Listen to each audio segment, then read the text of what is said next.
All right, welcome back. Episode 63 of the Young Old Heads podcast. I'm one of your hosts, Tommy, aka TV Sports Cards, and I'm here with my good friend and co-host Max, aka Cards Max, aka Cards Max on the road edition.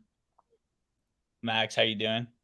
I'm doing good. I'm drinking a nice cream soda. I'm rocking a mustache, and I'm ready to demonstrate my love for cardboard for another weekend Monday night football. If you're watching football, respectful, fuck you. Tommy and I were recording a podcast, but respectful. And if you have kids in the car, respectfully, Max, you've been literally all over the country the last 2 weekends, and we haven't talked on the podcast. We did record an episode live in Burbank, which will come out at some point. But I just want you to walk us through. We love hearing your journeys. How many flights were you on in the last 14 days? So three big travel shows in 3 weekends because I had Hobby Slam, which was a 4 to 5 hour drive to get to each way, and then Burbank, and then Dallas. For Burbank, I had 3 flights and going there and two going back.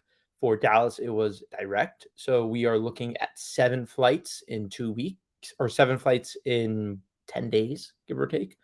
So you have to give me credit there. It was a lot of fun recording the me in person, Tommy remote episode at the Burbank Card Show. Definitely broke up the pace a little bit, and I guess you guys will be able to have both episodes now, or if not now, soon. Bonus episodes, free young old heads. As opposed to the usual, you have to pay 99 cents to listen. Yeah, as opposed to the usual look at my authoritative content on Twitter so that I can get X.com ad revenue type of ordeal. Well, what did you do, Max? Why? Okay, what did I How are the do? shows? Give us the rundown. This is why the people are listening to this Okay, I'm podcast. sorry, I forgot. 2 weeks ago was a long time, but I will say that both shows being so close to each other definitely led to a little bit of fatigue. The Dallas show, ooh, that cream soda is hitting me. The Dallas show this past weekend was, I think I've been to 4 Dallases at this point, Dallasi, if you will, the plural. And I missed Thursday. I arrived very late. It was my first time flying Frontier, and that was an experience in of itself. I think I may do it in the future. I may not. I'm not sure yet. And most of the room was, of course, people that travel to card shows. The room was the smallest I have ever seen it on Friday. I've had, I think, a lower quantity of buys than I usually do at Dallas, whether that's due to how important being there Thursday is, or just a matter of me being bad at cardboard, or me myself being tired, or me seeing all of these tables that some people traveled to, some people did not last weekend. But I made my big splashes. I think I bought 3 cards for like around 8K total, which were really cool. One of them included this guy, Jason Dominguez. I'm holding my Atomic First Bowman out of 100 PSA 10 autograph to the camera. And this one stings a little bit, but that was one of my big pickups. Overall, show climate, people wanted basketball. Basketball is big right now. I RCR'd a ton of stuff. I was successful in Burbank. I know I left Burbank on cliffhangers, and I literally went to the RCR booth right after I recorded with Hobbsy, and I think I went 5 for 11. But on the other hand, at Dallas, I went 2 for 9. Can think of one person who was batting over 20% in 9.5s with RCR. I had rumors that their head grader was there. It was grading extra picky. Michael Rubin was there. He had a full mob of people. Excuse me, by people, I mean security team. Like he had like a little halo of security guards walking around with him at all times. So I don't know if that's cringe or based. And the hobby is alive. The hobby's a little tired right now. The hobby is enjoying football right now and basketball, but the hobby is alive. And if you like baseball, now's a good time to buy. Is I'm that excited comprehensive for. enough? Well, that was a decent recap. I mean, I want to hear what the other two cards were besides the Jason Dominguez. So both of these were walk ups to my quasi table. First was the Jason Dominguez Atomic, as well as, don't worry, I have them in my little stack, and they will be taken out. I got a Bob Staffer Clementine rookie PSA 5 1955 tops, and a 1956 Mickey Mantle PSA 5. Cards are super sick, a little off center, but they are super sick. I love that you bought a Mickey Mantle card and a Jason Dominguez card. Those They're were the same two of the person. three. They are the same person. That's true. Coolest buy that I bought was off of the man who complimented my mustache and then called me a pervert. This is from Jason Dardick that I bought. This is let's see if I can get the glare right, but I can't. This is like a Hollowy Leaf 1 of 1 auto of Ric Flair. Garbage Man rips, pulled out a banger.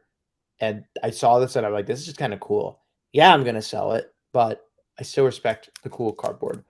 That's sick. I'm still waiting on Jason to send me my Buster Posey gold prism that he pulled and got supposedly sent to PSA.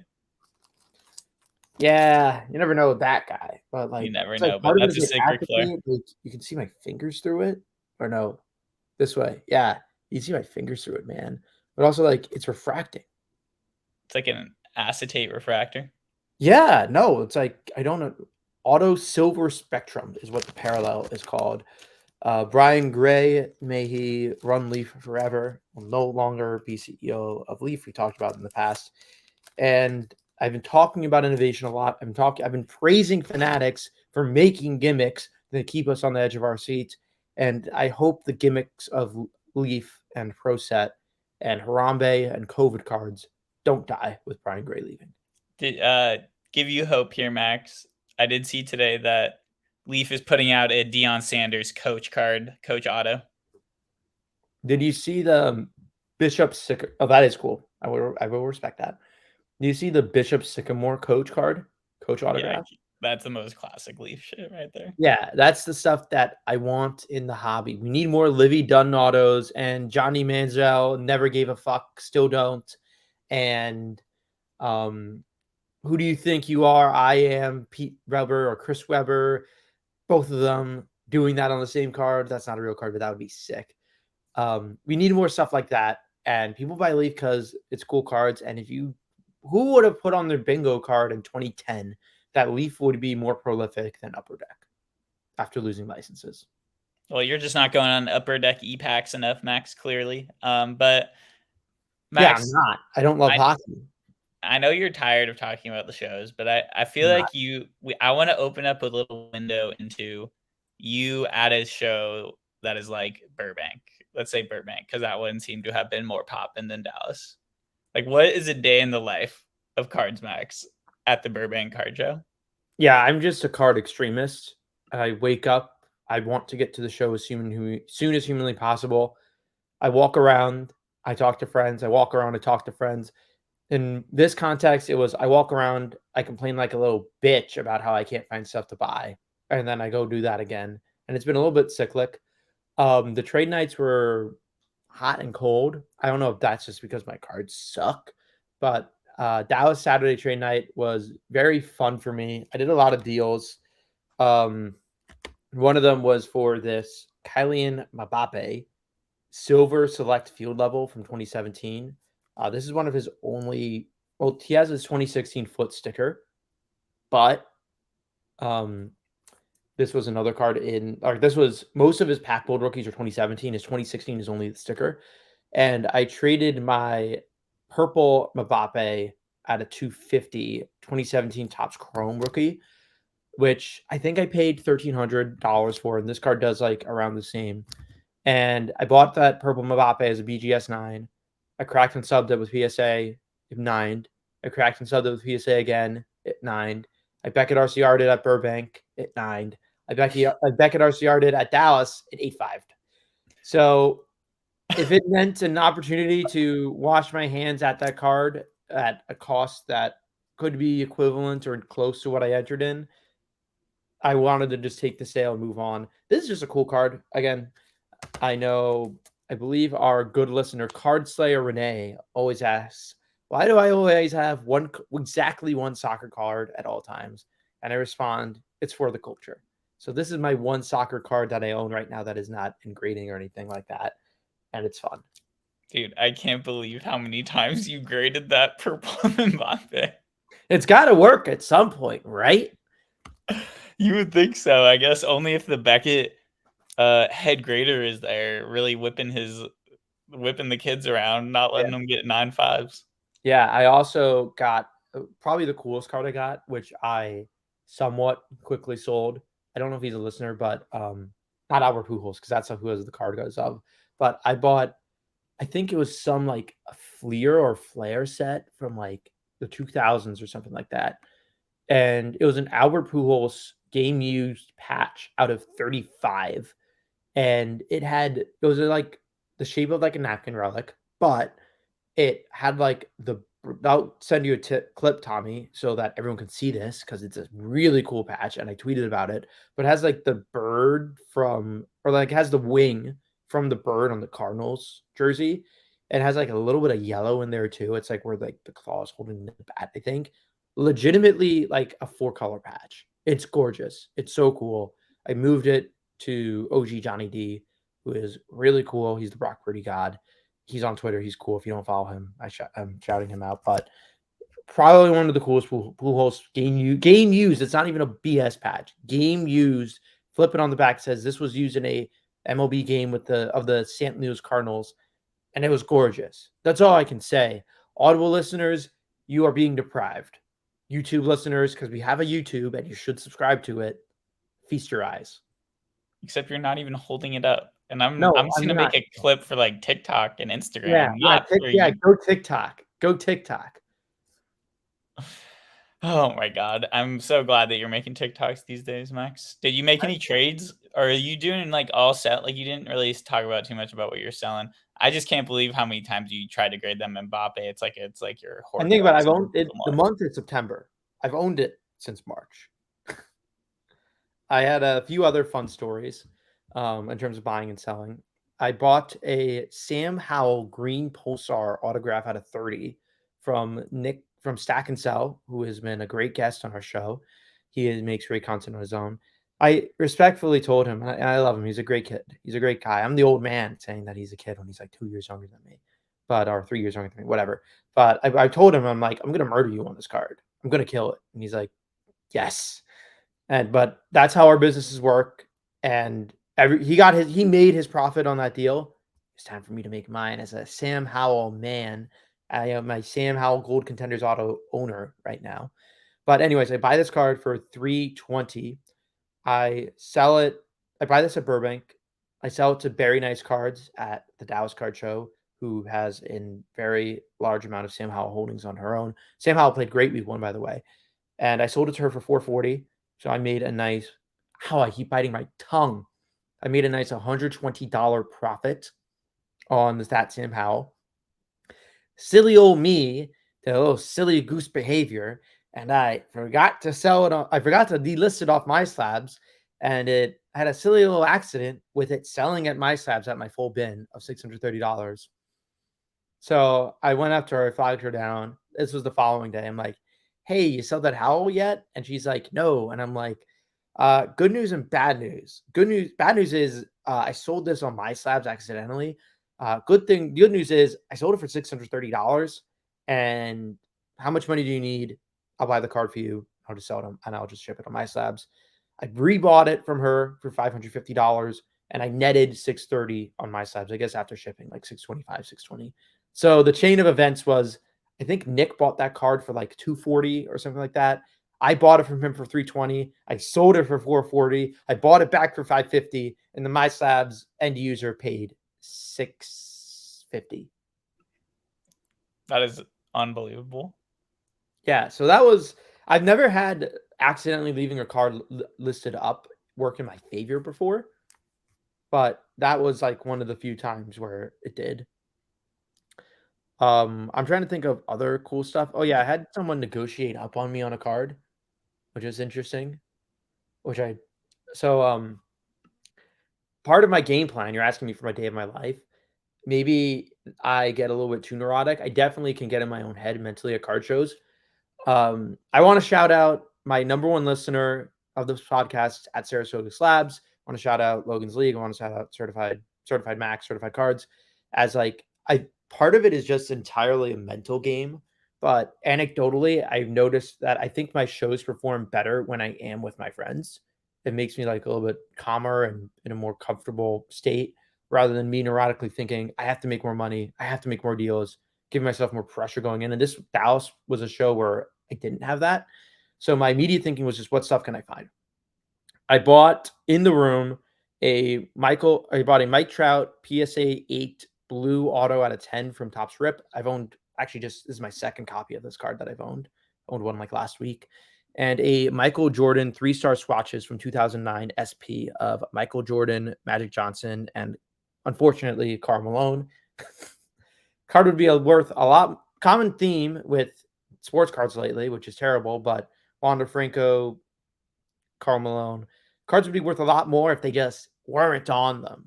So fuck you, Karl Malone, and for what you do.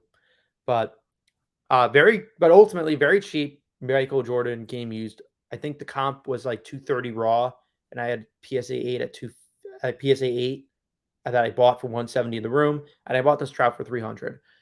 And I'm walking around the room. Table is like, "Oh, do you have anything for sale?" And I'm like, "I guess, yeah, sure." No, actually, no. I was friendlier than that. I'm like, "Yeah, sure. I have some stuff for sale." Goes through my bag. He's like, he's like, "What can you do on these?" And I'm like 250, 300, 250, whatever. I'm giving my prices. He fight down like 10 cards, and he's like, "Oh, what can you do? What's your lowest?" And I'm like, 250, 300, 150, 300, 200, or whatever the numbers were. It's like you're not getting my lowest out of me. But my interpretation, if it were someone that I knew or someone friendlier, I would have stopped them. I would have just corrected it. But in my interpretation, this guy was being a little bit of a jerk. And just in general, it's just good to be a cool person. People like dealing with people that they like. But give me the benefit of the doubt that this guy was acting jerky, okay, before people slam me. So he's like, oh, comes up with this number, and he's like, okay, I'll give you 1,200 for these 5. And I'm like, what's the breakdown? He's like, 80%. I'm like, 80% of what? Because I just have no idea what he's talking. 80% of comp, and I'm like, what are you using for comps? And then that was a little back and forth, but ultimately we got that. So my asking price on this Jordan 8 was 250, and I told him this. And my asking price on this Trout was like 500, and then we're thinking of a price. We're going back and forth on these different cards, and I'm like, Jordan, good. Mike Trout, good. And I'm like, cool. It's like 780. I'm like, what? I'm like 280, 400, and I'm like, okay, that works. So I was asking 250. I ultimately just wanted 200 just to make 30 bucks on the card. He just said 280 on it. Maybe I'm the one getting fleeced and he saw a comp higher, because that's very possible and plausible. That's very realistic. But whether it was just a confusion, and also I would have corrected him if you were like a friendlier guy, or if it were, let alone if it was someone I knew, I'm definitely correcting it. But the guy was a little jerky and curt, and I found a little disrespectful. And so it's like I didn't correct him. I'll take 280 on the card I'm asking 250 for, and handshake, done deal. And I got 400 on my Trout that I was into for 100. What was the Trout? What was the card? It was the Topps Rip auto out of 10 blue from 2021. Yeah. Well, so it was love like, to see you get a rare win up there, Max. Oh, I tried to win. I like to be a winner. My rationale was that, okay, I made $100 on this Trout. I made 90 on this Jordan. It's like, boom, that's my room for the weekend covered. That's my flight was $110, but I paid $99 for a check bag. This is why I don't like this math. I had to find out some scheme of like me shipping my clothes to the hotel for $20 rather than just doing the carry-on for $99. $99 each way, by the way. But I didn't on Frontier Airlines. Yeah, I only did $99 once. That's brutal. Yeah, I was acting like I belonged, and it worked for half the time. Did you have any really bad interactions happen other than this dude negotiating up on you? I usually love to hear about the times. Yeah, I had another funny back and forth on the Saturday trade night. An older gentleman who was a vendor was interested in my Clemente, and live viewer comments show up on StreamYard. Sorry, I shouldn't be reading that out loud because we're recording a podcast. But yeah, this gentleman walks up to me. He's like, "What's your bot?" I'm like, "What are you asking this Clemente? 3,000." He's like, "What's your bottom on this? What's your absolute best?" And I'm like, 3,000, but I can listen to offers. It's like, no, I got to be in this for like really low. It's like, I want to buy the card, and this is prolonged over like 5 minutes. So I'm giving the cliff notes. It's like, I want to buy the card, and I'm like, make an offer. Like, no, I need to be way lower. I need to be way, way lower. And I'm like, okay, but I think ultimately he's like, I want to buy the card. I'm like, so buy it so make an offer. And it's like, I think I said something like, it's like, I don't think you want to buy the card. And he's like, oh, you think you don't have money? I have the money. And I'm like, no, people that usually want to buy cards make offers. And then he walked away disgruntled. He was like, have a nice night. And I'm like, okay, have a nice night. And the resolution was he ultimately came back like 45 minutes later. And he was like, I can do 2,000 on the card. And I'm like, thank you. I've already received higher offers. And he's like, okay. Then he had a good night. But I found it, the negotiation strategy just doesn't work, especially when you're stonewalled with your strong grit like me. Like, what a well-esteemed man I am. Because, like, if you're asking for your lowest, or better yet, I had some times over the night where I did get my lowest. And, oh, yeah, you want another fun negotiation story? Or it's like, not only, I mean, I try to be a man of integrity, try to be a man of my word, not just for moral reasons, but even the context of negotiation. It's like, and again, these may be people I never see again, but I'm like, if I say my bottom on something, it's my bottom. Maybe it's not my actual bottom, but for the sake of the negotiation, it's your walking price. And because I just operate on even the rationale, I even will say this, is like, if I say my bottom and I don't fall through and I like go lower, that just means me saying my bottom means nothing. Like, how are you going to trust me in a negotiation? How that has all my leverage just evaporate. So if I say my bottom, I'm probably going down a good bit because I just want to because if it's like, I want the deal, I want the deal. If I want to get the cards, we'll get the cards sold. But that is not an operative of, oh, this guy was being a hardball on his bottom. No, it's onus is on you of, oh, I didn't want to come up to his bottom. So I traded, RCR success story, my Shet homegrown contenders ticket auto out of 8 received a Beckett 9.5 RCR, and that is good. I traded it straight up for this Josh Allen silver hollow contenders auto. I can't say I've owned a card like this in my life. Don't know what it means, don't know what it does. I just know people like these. Couldn't tell you anything else about them. And so I traded for that straight up. And the last comps are 2025, 2200, and 2200. Those are the last 3 sales. Do you want to hear Josh Allen's stats almost at halftime here? Tell me after the story. Okay, sorry. Yeah, no, apology accepted, Tommy. No, I'm joking. And I had a trailer. So he's like, I'm like, what can you do? And I'm like, I'm asking 2200. He's like, last comp is 2000. And my favorite line, what are the 2 comps before that? And he's like, 22 and 22. And I'm like, yes. And he's like, the last comp's 2000. I'm like, I know. And like, can you do 17? He's like, can you do 1600? I'm like, no. He's like, can I do 17? I'm like, no. Bottom 1850. And he's like, well, that is close to 85% on 2200. And I'm like, yeah, I am giving a good deal. Good saying that to myself. Even just doing the math now, 1850 divided by 2200 is 84%. So if you want to do that valuation, 81, 2100, whatever. I was giving a below comp steal on this card. And he's like, can you do 18? I'm like, no. I said my bottom was 1850. And then he said, well, what's that Traylon Burke? I'm like, that's 2. He's like, raw at 180. And I'm like, it's a gold auto out of 10. It's graded too. That other sale was raw. It's like, my asking price is fair. I can do 200 bottom on that.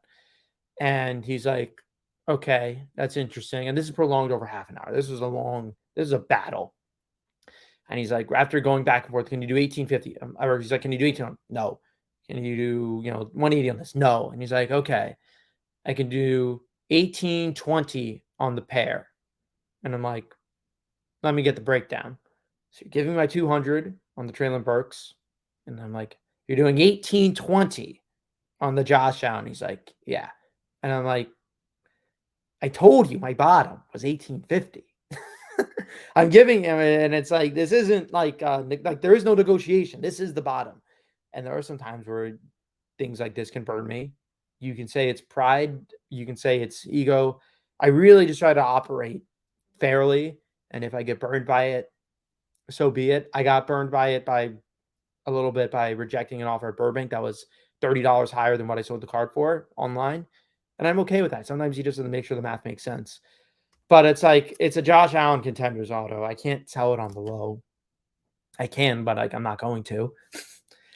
And then he eventually walked away, and I'm like, did I really just waste like 30 minutes telling this guy the exact price it takes for him to be an operative? Yes, and then him just like seeing if he can finagle with it, and then ultimately walking out of a $2020 because he was giving me 1820 plus 200, so it was 2020 out of I guess 250 I was asking. So he literally walked on a deal on under like 1%. He did it under no, sorry, he walked over 1.4% of negotiation. And you Well, can say you hard fault for just saying I didn't deal it, but maybe I should have taken it. I don't know, but it's crazy. that is insane. I honestly need some time to process with all these stories that you're throwing at me, but And last thing is, I sold a few cards at full comp. I sold some cool Bowman Chrome autos, and that was because I did stay firm. I had a James Wood Atomic auto, a PSA 10 that was like 1850, and I had to pry it from the guy I traded for. And this was from but Bowman. I traded my Colson Montgomery PSA 10 Sapphire at a 10 auto for James Wood Atomic auto and other items. He said he rejected 2K cash offers. And sorry, Tommy, I know your brain's trying to process. I'm throwing out lots of numbers and stuff, and I know you're very intelligent, so you can digest that fine. But I got a offer from a friend at 1600, or which would be 90%, and I'm like, no, thank you. And then another comes up, and he's like, you 600, and I'm like, I rejected one 90% comps offer. Again, reject another. Try me again. I said you that more. use that language. Are you I saying that? respected. I said it a little bit more respectfully, but I was like, I can't do 1600. I'm at full comp on this. I said it in a much more friendly way. I'm like, I already rejected 90% once. I can do it again. And he's like 1800, and I'm like 1850 bottom, and I got paid. Hell yeah. That's the Uh, 60 story. I hope a bunch of people come up to you at the next card show and ask you what your bottom is, Max. And if they're easy to work with, I can just give the deal. I mean, if it's people that I know, sure. If it's not, then whatever. And sometimes it's the gamble by me. If you ask me what my bottom is, I'm probably just going to sit. I can tell you, if you're not someone I know, I'm literally just going to restate my sticker price. If it's a card 3,000, I'm going to say 3,000, but I can listen to competitive offers. Do you want to throw out like a secret code word that our listeners can say to you if they're out trying to offer, if they want to know the true bottom, the bottom?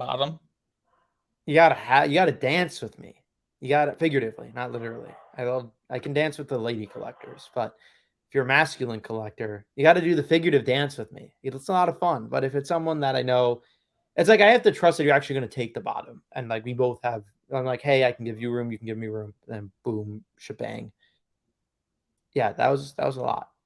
I'm still thinking of like other stuff, and other stuff was like very fun that night. Yeah, I bought. I'm not going to disclose the card, but I bought a card. This is like at 2 or 3 a.m. that kind of maybe comps at like 12 to 1300, and the guy offered it for like 500 sticker, and I was really stupid. It was like 2 or 3 a.m. and I'm like, I gotta negotiate this down further. So I got it for 450. Granted, it was a sketchy comp, like it wasn't a reliable comp, granted.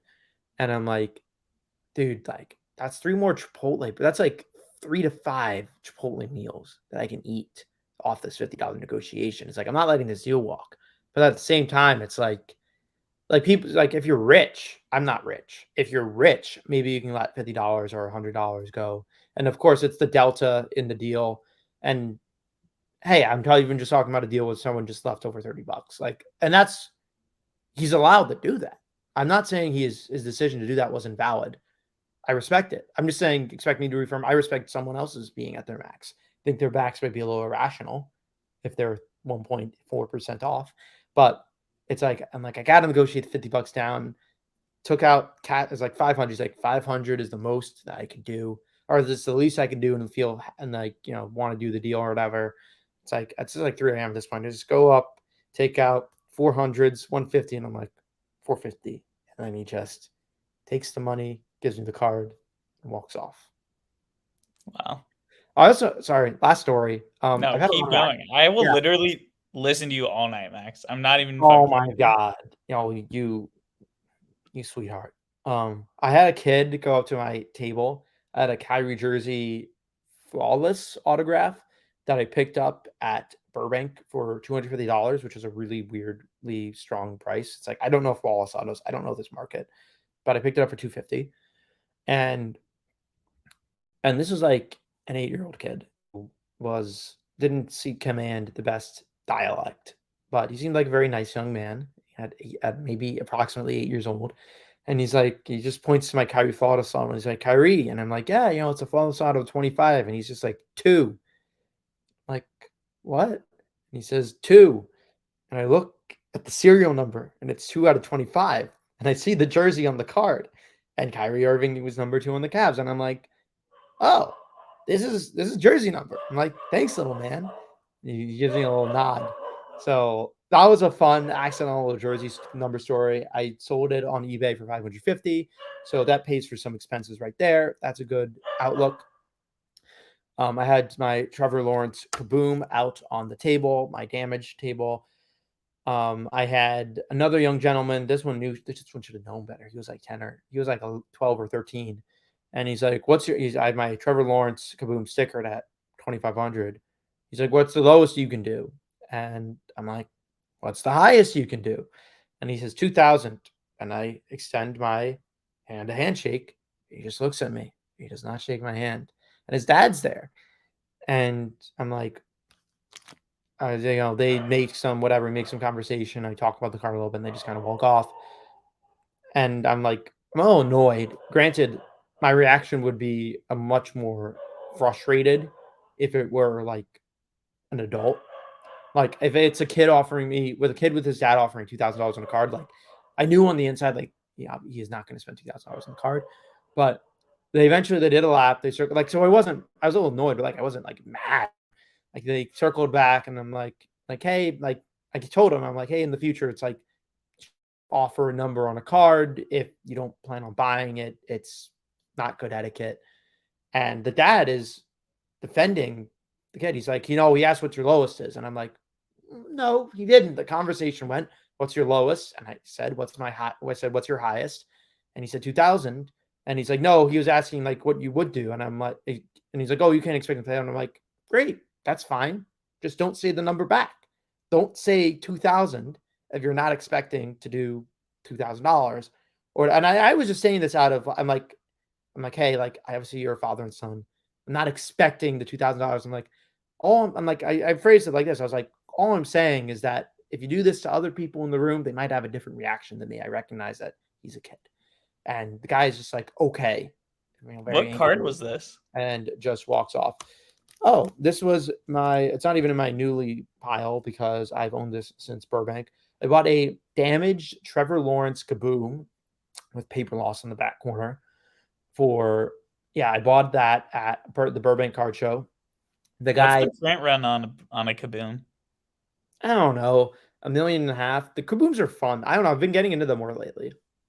I genuinely don't know the print run, but this one was damaged. The guy got it from at Burbank. He said that he acquired it on Veriswap as a raw card.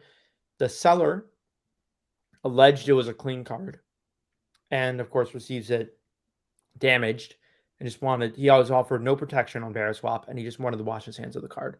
So I bought it at what everyone is telling me was a very strong price. I rejected profit once. Maybe that wasn't a good decision. And with that being said, yeah, it's a damaged Trevor Lawrence Kaboom, but it's still Trevor Lawrence Kaboom. So it's a hype beast flipper, whatever card, but like I don't know. I'm enjoying Kabooms and downtowns more. You go to LA once, Max. Yeah, I go to LA once. I end up with a pretty LA girl. I didn't, but I end up with some Jason Dominguez cards in Dallas. That's for sure. Do you have any other fun anecdotes If you think of any while I start telling my eBay pickups, then you cut me off and keep going, Max. Okay? Okay. All right. Well, I just have been going a little wild. I don't know. I've just been finding deals on eBay, Max. I don't know what's going on in the world, but I bought this 2013 Mike Trout card number 27, Target Red. I don't want to For interrupt. I will say, oh, sorry. Go. no, go. Dude, I saw the black of that at auction at PWCC, and it did only like $500 raw. And I was bidding on it, and I like forgot to check in every 5 minutes, and I was so upset for missing it. That's my anecdote. Dude, you missed that? Fuck. That sucks. Well, I bought this and the base as a 2-card lot for $30 shipped. Unreal. So hyped about that. I bought a Klay Thompson game used relic out of 99 rookie card from the set Innovation. You know about Innovation, Max? Panini Innovation? Is that like a 2012, 2013 set? And you know how you always say that you love innovation? I do love innovation and the hobby because the hobby is alive. Dude, you've just been cracking me up tonight. I don't know what's going on. Oh my god. Yeah. I bought I have a really good impression of him, by the way. I don't mean the flex, but like I do. Can you do it again? I am on the Young Old Heads podcast, and I am with my co-host Tommy Vaughn. I mean, I don't mean the flex, but like it's one of my talents. That's pretty good. Max, how much do you think this card cost me on eBay? On auction. 2011 Topps Black Steven Strasburg Rookie Cup out of 60. I'm going to say $6 only because his retirement is fresh, and I think that's higher than what it would usually be. How much did you say? Sorry. $15. 15? 16. $14.78 plus $4 shipping. That was pretty good. That's pretty money, dude. I don't know how you knew that one. I'm kind of upset right now, Max. I'm going through this weird thing where I'm looking at all the times in the history where they've done orange parallels to flagship. It's a very inconsistent color, and I think that's why it gets the disrespect relative to reds. Like when I'm orange isn't always, I don't know, I always say orange is like my second favorite color, and it's always like a question maker. It always makes people think. That's your second favorite color? Yeah, I mean, I wear a lot of blue fits, so blue has to be my first favorite color. But it's like orange is like versatile, like right, like it rhymes, or like it doesn't rhyme. It's a fruit, it's a color. You just do a lot with it, and I respect orange. It's underrated.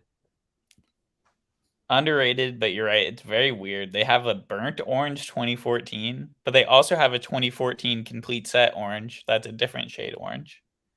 They have hanger pack orange. Now they have the orange foils. Anyway, random anecdote. No, how much do you, one more card, Max, for how much do you think I got? Took my brain. Which orange what? No, this is a new card. 2020 Prism, 2020-21 Prism, Stephen Curry Blue Ice out of 125. Shout out Delco. On auction. $43. $29.30 free shipping.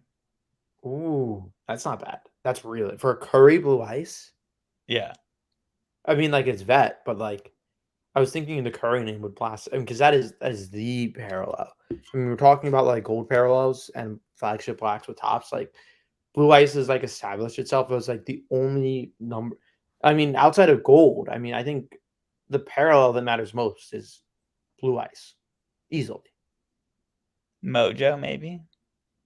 No one cares about Mojo. Like no one is like, whoa, that's a sick Mojo card. I need it. Except for Delco Rips, who just acquired a Paolo Banchero Mojo. So I respect that. But no disrespect to him. But that being said, like, well, I guess Mojo has respect on like the older cards for Bowman. Like people just love the mega boxes. Yeah, every time I've owned 427 Shohei Ohtani Bowman Chrome Megas, or mega cards from like his Japan uniform. I sold one at my slabs, thank the Lord. But I make the joke now that every single time I buy one, there's now a lower comp, and I'm going down with the ship on it. But yeah, I have another funny story, I guess. I got another card from this showing, I bet our evil producer is just going to put out the one time where I was overpriced on a card. Here's another, or someone negotiated up. I have my Halo. I have my good side to me as well. This is like 1 or 2 a.m. and I'm asking $300 on this Jackson Merrill Speckle autograph PSA 10. And someone was like, "Can you do 280?" And I'm like, "Deal." And you're joking a little bit. It's like, "Oh, he said yes way too fast." And I'm like, "Oh, like the guy didn't check comps or whatever." And we were joking around it a little bit. And he's like, "Oh, there's gonna be like $100 comp there." And I'm like, "Well, there is a 211 comp." And then I'm like, say the comp is like it's 211, like 300, like 220, and then like 360, 380, whatever. And we got a little laugh, and then he's like, "Hey, can you do like 250?" Like I should have checked earlier. And I'm like, "Yeah, dude, like you're fine. Like 250 was the number I wanted on it." It's like I'm not gonna be a dick or a prick over $30 or like, "Oh, you should have, your comps beforehand." I'm not gonna be like the big bad wolf on you and blow your house down and whatever the three little piggies have to do with this anecdote.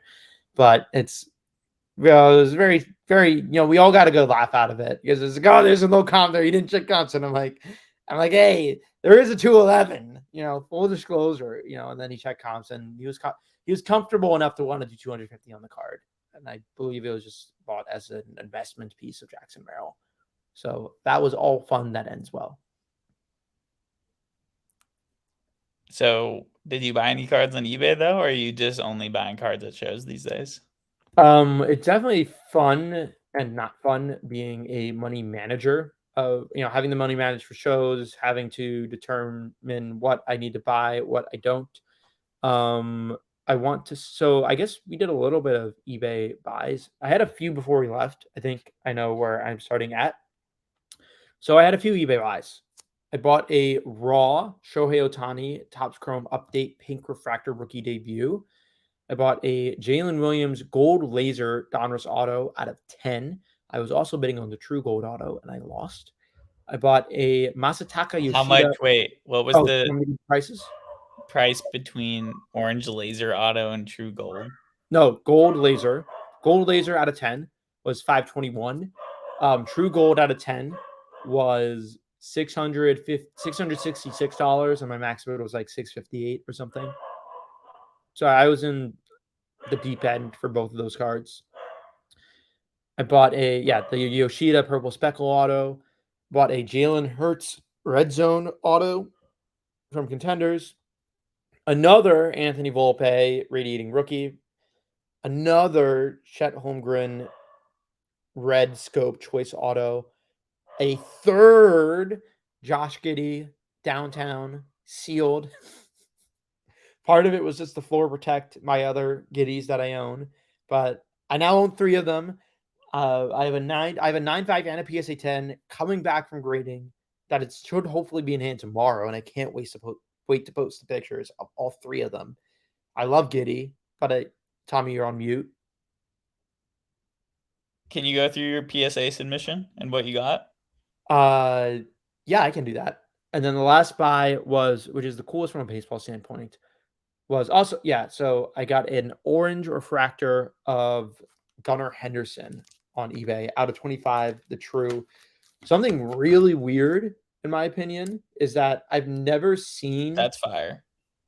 a year where the golds and the oranges are this close in price. Excuse me, I'm lying. The golds and the waves being the trues and the waves being this close in price. It's almost like concerning.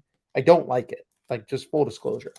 Like, I see like a wave can beat a true comp on any day, and I think it's going to adjust back correctly to golds being king. But it's like something that I've noticed really strangely on the more high-end rookies for baseball specifically. And this is what I got at the show is a Josh Jung true red non-auto. Damn, That's sick, right? that's fire. Are you so wait, how is you're buying a lot of these to grade though, right? That's the idea. I'm buying a lot of these to grade. I'm buying a lot of nines to crack. I think there's a quote that hit me very recently that if you want to be successful in business, cut out everything that you're mediocre at and just focus on the thing that you do best and keep doing that and hyper focus on that. And I'm not even going to start. I know one of the thing. I mean, I like to think I'm good at selling cards and I'm merching cards and buying and selling cards or whatever. But I think I'm not even going to say I'm good at finding cards at like determining whether a card is a 9 and 10. I won't even say that. I mean, there's people that have prepping businesses and have incredible eyes that have been doing this for years. I'd like to think I'm above average on it, considering how much time I put into it, but I'm not going to say I'm one of the best. But I'd like to think I'm pretty good at finding ways to source stuff to grade, or at least like I'm okay at it to where I'm just doom scrolling eBay every night and just buying items until I run out of monies and then I have to wait for them to come back, just like any normal human being. But I'm going to get that infinite budget someday. It's going to happen. So I've focused a lot of like my non-show money just on buying and grading items. Tommy, the two grading orders were relatively boring. The Beckett order was a Paolo Banchero Kaboom and a Josh Giddey Downtown that both 9.5 min gemmed. I already RCR'd them at the National, so this is just a method of getting them encapsulation. For the first time, oh yeah, so if you're listening, you may not even, I mean, I've talked about it a lot, so maybe you didn't know about that RCR because that was that was a submission I was looking forward to a lot. But I talked about it on the National episode, which will be uploaded very soon. But I did submit it with subgrades for an extra like $15. And my theory was that it put me to the front of the line for the National. Maybe it did, maybe it didn't. But the Paolo Banchero was a min gem and it stayed a min gem, while the Giddey was a true gem 9.5 with 9.5s and all the subgrades. And it made me think about, I was like, wow, like the edges really weren't that good. I thought the edges would be a 9 subgrade. And after the fact, it got bumped down to a 9 edges for a min gem. And I thought and discussed about the reliability of RCR. And I think my takeaway is, because I guess that's a downgrade in the subgrade, is that like 99% of the time, I think, or maybe better yet, 97% of the time, the grade is going to transfer over. But if there maybe were like a little bit ambitious on a subgrade to begin with, and then they sober up and find out what like it should really grade, maybe they bump it down. Like I was worried my Paolo Banchero Kaboom was going to 8.5 corner and then bring it down to a 9, and that would have been a major bummer. So I'm glad it happened on the Kitty. But I had a card once that was like 9.5, 9.5, 9.5, and then 8.5 surface. That was a 9.5 RCR and then went down to a Beckett 9. And that was a little upsetting. But you could see on the subgrades, oh, they bumped it up a little bit on the RCR. Maybe they shouldn't have, maybe they should. I almost bit my tongue again, but I didn't. And literally bit my tongue, not figure of speech. I've been biting my tongue a lot. It's not good. Accidentally, not intentionally. But that's my theory with RCR. And if you can get the quick cash, like I sold a bunch of my RCRs at Dallas on the show floor, just out of trying to recoup cash back. Because if there's some where I think it's borderline, I'd rather just not risk it. But that being said, it is pretty trustworthy. Yeah, you pass along the risk, but you take some guarantee. It isn't much risk, but it's a little bit of risk. I will say, like the encapsulation for $40 a card is like, it's like 3 weeks or so. Like I had a photogenic Paolo auto out of 10. We've talked about that card, I want to say 2 weeks ago.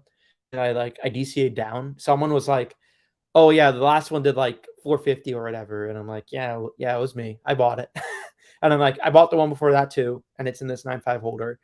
And I'm like, I'm asking 750. And the guy's like, I can do 600. I'm like, yeah, that's a little low. And he's like, I'd probably pay 650 if we were encapsulated, or probably even if we're encapsulated, but like there's a little bit of risk there. And I'm thinking, like, okay, I'm into this card for like 525. It was $25 to RCR, and 9.5 successfully. There's now a new lower comp, which is me, in fairness. It is me.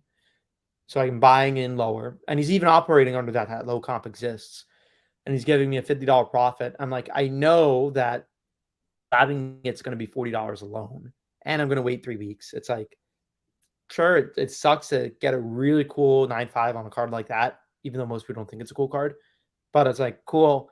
It's like, it's a lower comp than I was hoping for most recently. I'll take the $50 and move it on to the next. Yeah. Damn. This has just been amazing window into your brain, Max, tonight. Yeah. I've enjoyed every second. The PSA order I got back was 4 cards It was my Paolo Banchero royalty 1 of 1 insert from Crown Royale that I slabbed as authentic. It was the aforementioned Josh Giddey PSA 10 downtown. And that I keep talking about Josh Giddey downtowns a lot. Don't worry, I bought 2 more downtowns of a really interesting player that I'm going to show once it's in hand, but it's going to take like 2 to 3 weeks. But don't worry, it's coming. So there was that. And then the other 2 cards were both 9s. It was a Chet Holmgren Luck of the Lottery Gold Prism out of 10. And I thought that was a cool card. It's an insert, but like true gold out of 10, it works. That one was a card that I thought was more likely than not going to 10. But if it's a 9 and it's borderline, then I think I crack it. And the other one was a Black Pandora Chet Holmgren auto out of 25. 9 RCR'd at the National, PSA 9 here. Jason at DC, or formerly of DCI, when he did the RCR review of it at DCI at the National, he's like, oh, this Giddey downtown, that PGS 9.5, and this Paolo Banchero Kaboom, that PGS 9.5. He's like, they're going to 9. This Chet Holmgren's going to 9.5, and the Chet Holmgren Black Pandora 9. So a little funny. I love Jason. He obviously got 2 9.5s out of 3, which again, I'm supportive of. I love supporting Jason. He's a friend of the show. Thought a little funny how like the ones that he thought were 9.5 were switched off to the ones that didn't. So, but him thinking that this Chet was a 9.5 makes me want to resubmit it again. Well, I'm going to ask for updates on your rating at every week because it seems like you just have at least 2 submissions out now at all times. Yeah, I bought a PSA 9 Jackson Holiday Gold Auto off eBay. We talked about it on the show. Came back a PSA 9. Not cool of PSA to not be public about and transparent about their show plans for the Burbank card show, as I paid $130 more than I could have avoided. But c'est la vie. That's life. Max, how much has your business grown over the last year? I don't know. I mean, You don't keep track? I mean, I do with the IRS. I mean, the IRS is watching this podcast, so yes, they keep very diligent records on absolutely everything. And if you call me, I will substantiate that. But genuinely, like, I know the cards I was grading in June. Like, I remember in June, I submitted the Wander Franco Tampa Bay Rays 1 of 1. That is a card that is a blast from the past, and now in a bad way because we do not support that on this podcast. And remember my big crack ever, it was in, I want to say May. That was like my tip of the spear. I bought like a PSA 9 Jordan Alvarez Topps Chrome True Orange out of 25 off of my slabs for $430. I cracked it as a PSA 9 and it gemmed. That was my first real PSA 9 crack to PSA 10. And I wasn't sure if it was going to crack and transfer, but it did. And I sold it and got it back right around the All-Star break, where Jordan Alvarez and Aaron Judge were competing for the home run lead. And I bought it for $430 and I sold it for $2,000. And I'm like, wow, man, I'm rich. I was like, this is big. And I've had some fun PSA 9 to 10s since that point. I've had some highs and some lows. I traded my biggest card ever at a $9,000 valuation, which was around $9,000 valuation of my Albert Pujols Topps Chrome. Maybe it was 8,500, whatever. It was like $9K valuation of my BGS 8.5 Albert Pujols Topps Chrome auto. I traded that to a friend, Cards Jake. He immediately traded it for higher to KK Sports Cards. And they're great. They're based in Tampa. They have one of the coolest baseball collections that I respect. They have like SSP image variation autos. So like they have cool stuff. Like their collection they respect the black parallel. I respect their collection. It's sick. But so Jake traded it to them. I actually saw them at Dallas this weekend, and I saw my Albert Pujols Bowman Chrome auto in a new holder, and I was talking to them about the deal before giving it to Jake, who gave it to KK.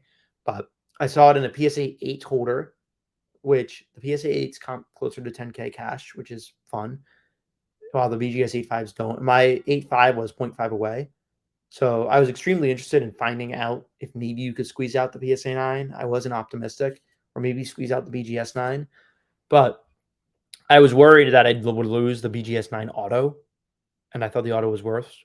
And I was talking to them about it, and they're like, yeah, if anything, like I felt a little bit better acquiring this Pujols Bowman Chrome auto, specifically because the auto being smeared means it wasn't like altered or anything like that. Because I know on some they wipe off the auto and they have Pujols or someone else trying to flip it.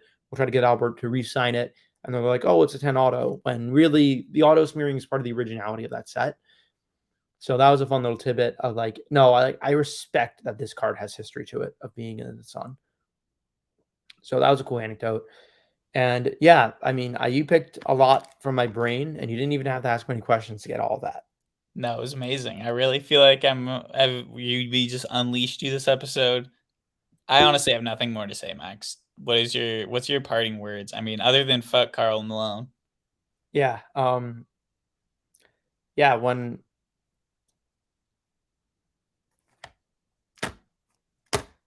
fuck Karl Malone.